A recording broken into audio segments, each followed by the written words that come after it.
So we don't get into the mathematical details, but just to get an idea of how this charge to mass ratio is found, we just quickly have a look at the things that are involved. So basically, we have three forces involved in this whole scenario, and the first force we can call the electric force. Okay, let's call it Fe. Okay.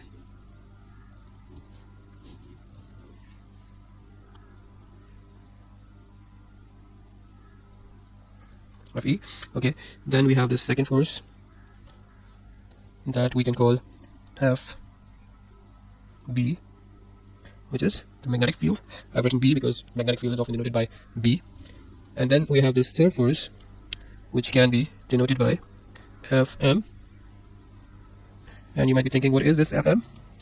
So Fm is the mechanical force that is experienced by the electron, right?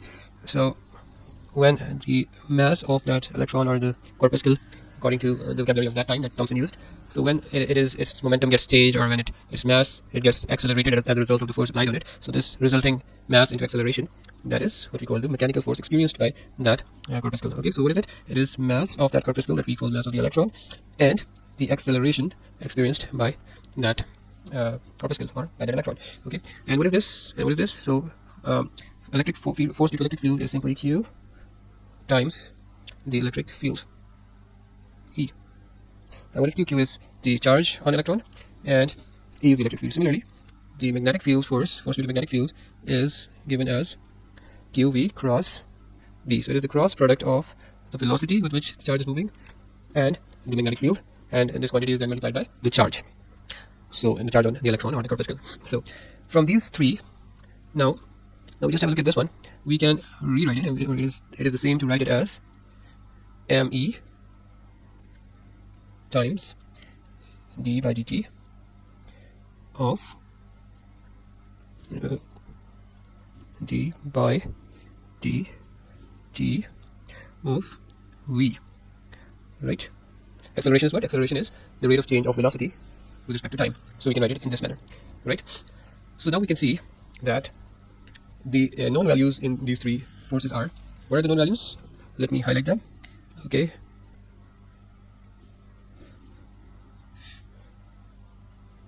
let me highlight them yellow. Okay, so what are the known values?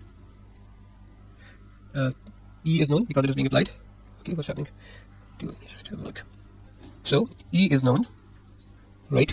Similarly, B is known because we are applying it ourselves, and similarly nothing else. Okay, so nothing else is known, and just E and B, the electric field and the magnetic field strengths and direction, are very well known. So these two vectors are known, and the unknown vectors are, obviously, the unknown vectors are V, right, is here as well as here. Okay, and Q, which is the charge on that corpuscle or the charge on the electron, that is also unknown, right? And the third, ME, the mass on electron or the corpuscle, that is also unknown. So you can see that we have two known values, two known vectors, and we have three unknown values, or three out of these three, two are scalar and one is vector. So now how can we find? You can see that when the two forces, the electric and the magnetic force, they are balanced so that there is no deflection, then we can equate the left equations. We can equate these two equations, which are written on the left side. Okay, so when we do that, we can see that. Okay, so when we do that, we can see that QE becomes equal to QV cross B. Okay, so now we can see that in this equation we have Q on both sides, so we can basically simply cancel it out, right? Oh, sorry, I just wrote this vector sign on top of this Q, which was not supposed to be written there. Let me just erase it.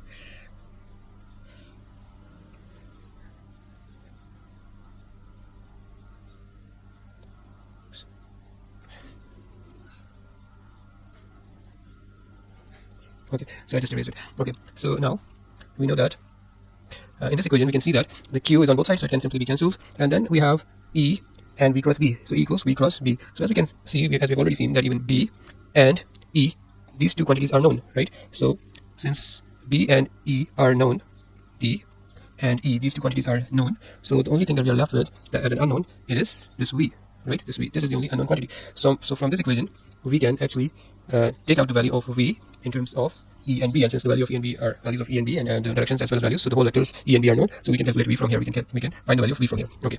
Now once we have found the value of V, now we get back to the equations on the right side, and we get back to the scenario when the value of F is remained the same as in this equation, and the value of FB, the value of FB is kept exactly the same as in this equation, but the electric field is turned off. And so now we can see these two right side equations on the right side. We can have a look at these two equations, and we can obviously now, since the force applied is only due to the magnetic field, and therefore the force experienced by the electron or the corpuscle is exactly equal to this applied force, and so therefore we can equate the right forces. And when we do that, okay, we find that Q V cross B, it becomes equal to ME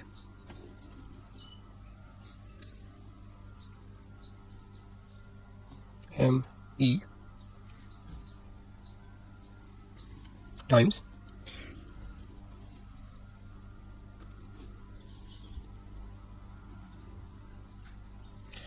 d by dt of V. Right. So now, since we had already found V from the above equation, so therefore we can take V as a known value, right? So now we can say that this V, sorry I didn't put the vector sign on top of it, okay, this is the V, and now since we know that this V can be taken as a known value because this value is found up in the above equation, so we can say that V is known, okay, V is known, right? And similarly we have this V here as well, so it is known, and then we have B is also known because it is the applied magnetic field, and its vector, we know the vector, its value as well as its magnitude as well as its direction is well known, so the vector is well known. So we are left with only two unknown quantities, and those two unknown quantities are Q, which is the charge, and M or ME, which is the mass. So if we take this ME to the left side of this equation, we get this charge to mass ratio, right? Q divided by ME, that is charge to mass ratio, and all the other values in this equation are known. So then in terms of these other known values, we can find the charge to mass ratio. So now once this charge to mass ratio is found, the next most important thing was obviously to find the charge on this individual corpuscle or electron, because if we could find the charge now, then mass would also be found simply by putting the value of charge in that charge to mass ratio. So that would basically complete the story of electrons in terms of finding that it was a particle that was basically observed in the cathode rays tube. So this final step, and the most important step, was performed by R.A. Millikan, and the value of this experiment is twofold. First of all, that it found that the charge in these cathode rays was not continuous, right? So it had a minimum finite value, and it could not be lesser than that, which was another proof of the fact, another evidence of the fact, or which was another evidence in favor of this proposition that electron or the particle or the cathode rays were basically consisting of electrons or particles or corpuscles. And why? Because if they were some kind of fluid, then there would be no minimum finite quantity of charge in them. The charge would be continuous, so it would have any value starting from 0 and moving forward. So no matter how small a value you found, you would be able to find even smaller value of charge. So since you could not find, this Millikan experiment told us that you could not find a value of charge lesser than a particular finite limit, it showed that the electron, that basically there were particles, there were finite particles inside those rays, and they were not some kind of a continuous fluid. And also, since by finding this charge, we found the mass of those particles using the Digi-Thomson's charge to mass ratio, we also found that those were particles because they had finite mass. Each of those particles had a finite mass. So how did Digi-Thomson basically found this? And he found this in 1909. He did this experiment, this famous experiment, which is known as the oil drop experiment. He did it in 1909, and basically we can see that he used this chamber, this pressure cooker like thing, and he basically used this atomizer. You can see this here in this diagram, and he put oil drops. He just sprayed oil drops into this chamber, and then there were these two plates, and there was a small hole in this above plate. So these oil droplets basically moved through that hole and went into this region, which was in the middle of these two plates. And then he applied this voltage between these two plates, and from this side he placed this microscope from which he could see those particles. And then there was another thing which is not visible in this diagram. So we move on to the next diagram.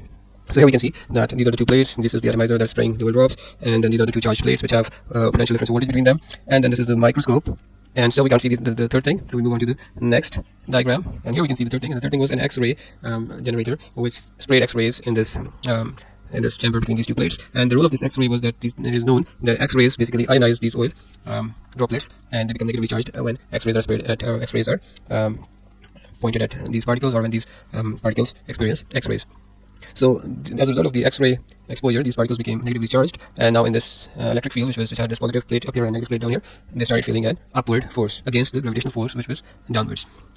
So now if we try to have a closer look, we can see that as this voltage between these two plates, or the strength of the electric field, is increased, these particles stop in the middle of these two plates or even start moving back upwards. So you can see here the strength of the electric field has been increased further and further, and now the particles are basically moving upwards, backwards, upside, in the upwards direction. So when we adjust this strength of this electric field at the proper level, we can even have these particles suspended in the middle of these two plates.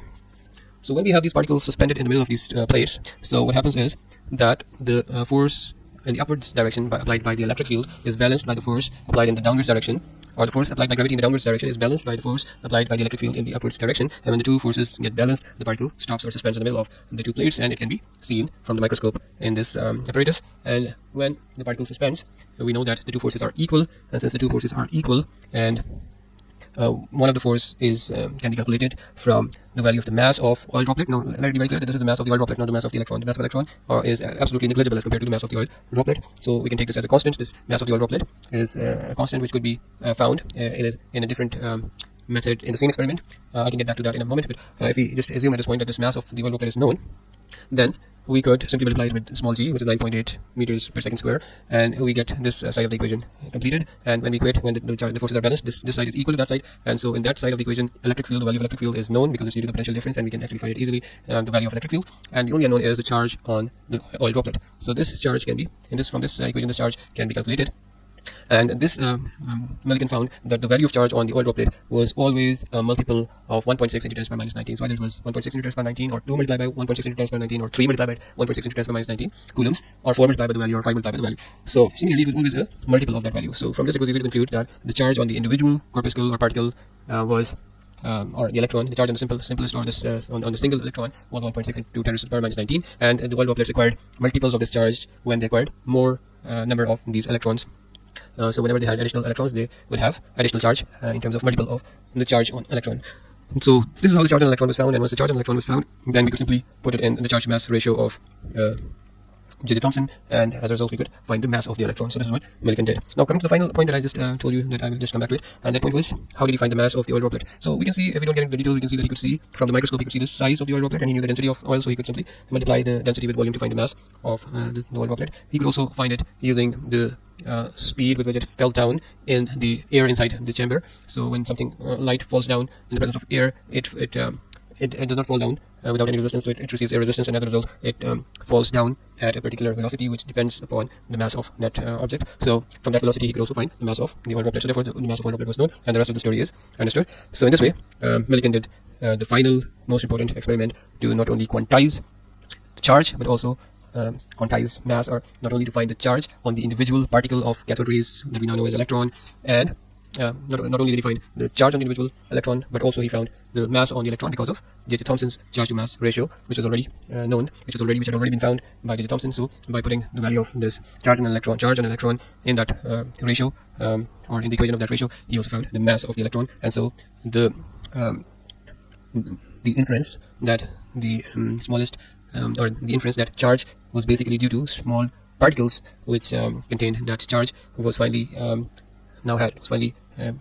accepted all over the world, and it had now very conclusive evidence in favor of it. So therefore at this point it was said with all the confidence, every reasonable person could say with all the confidence, that charge was basically due to small particles that carried that charge, and everything that acquires charge in the universe, or in matter around us, all the matter that acquires charge or gets charged is due to the fact that it acquires these charged particles, and because of these small charged particles that we call electrons, it acquires charge. So this ends the story of electron. Now if you have any question, you're most welcome to ask them.